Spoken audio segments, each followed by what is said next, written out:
Hello, mga ka-journey. Welcome sa simpleng pero makabuluhang awarding ceremony ng Grade 11 Muscle. Ngayong araw, bibigyang parangal natin ang mga nagpakitang gila sa kanilang pag-aaral ngayong first grading period PBB Gen 11 style. Sino kaya ang with honors at with high honors? Tara, samahan niyo ako. Magandang araw, Grade 11 Muscle. Ako ang inyong teacher, Benz, at ngayon ay isang espesyal na araw para sa inyo. Simple man ang ating setup, espesyal ang bawat parangal na ibibigay natin. Ready na ba kayo? Ngayon, ipapakita natin kung sino sa inyo ang nagpakitang husay at sipag. Isa itong paalala na ang pagsusumikap ay laging may gantimpala. Ang unang kategorya ay para sa ating mga with honors. Ang mga estudyanteng ito ay nagpakita ng consistent na performance sa kanilang mga subjects ngayong grading period. Congratulations sa inyong lahat! Nick Anthony ang higanti ng muscle.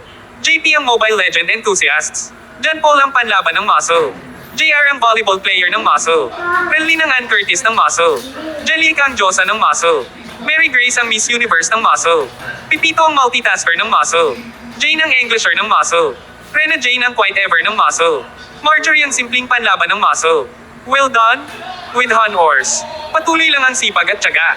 Ngayon naman, ang ating pinakamataas na parangal, ang with high honors. Sila ang nag-excel sa lahat ng aspeto at nagpakita ng outstanding academic performance. Congratulations! With high honors, ang bookworm ng Muscle Rogan. Ang Reynang Moldite Riza. Congratulations sa lahat ng awardees ngayong araw, mga with honors at with high honors. Proud na proud ako sa inyong lahat.